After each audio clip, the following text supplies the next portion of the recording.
Now that we create our character or pawn class, let's just open it and see what we can do about it. If you double click on it, it will be open, like everything, right? So in here, sometimes you can just see the details panel, but in top you can see if you want to change something or add something to here, you can open full blueprint editor. So click in here if you see this like this, okay? When you click on that, now you can see the component panel in here, you can see the blueprint panel, you can see event graph, you can see construction script, and you can see viewport and detail panel as well. Let's just make this a little bit smaller. We go step by step. First of all, this is our character and there is nothing in there. And you can see this thing that is here is just default scene root. That is, for example, the 000 of local space, or just a root that we can add something to it. Right now, this is our player. So let's just add something to it. For example, you can go here and add, and you can add whatever you want in here. And because I didn't talk about a skeletal mesh, and a skeletal mesh is that final character that we want to use, right now I want to use just a static mesh. Okay, let's just click on that.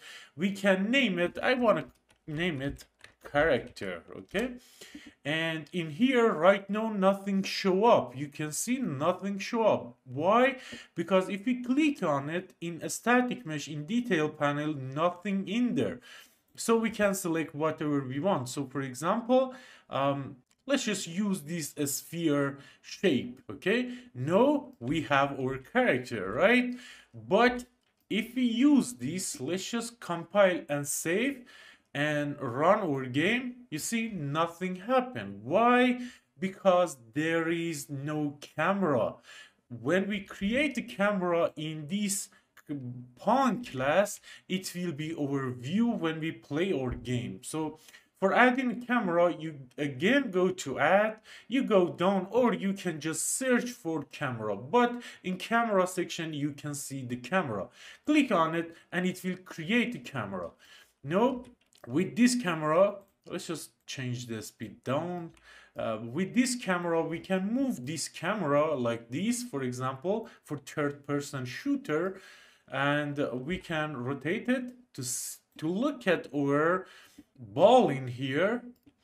And now with that, if we save and go and run our game, now you can see, we can see the ball of the point of view of our camera. You can see.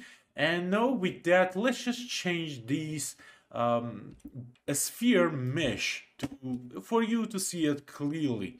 So I can use whatever static mesh that I want. For example, this chair, right? So compile and save. And again, if you run, now you can see this is our chair.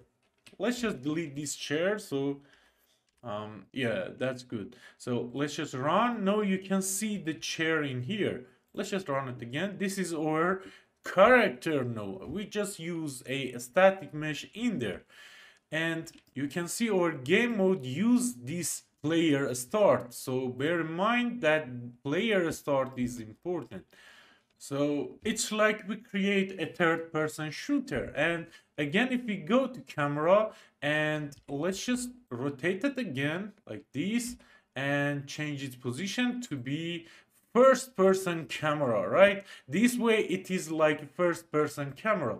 Let's just compile and save. And now you can see the camera. Let me again run it. You can see the camera is looking at on first person for this chair, right? So with that, we have a character. Let's just again bring it up like this, rotate it.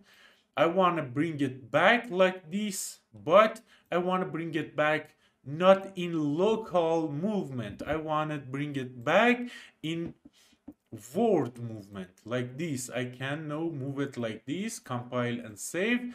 And again, if I run, now you can see our chair correctly.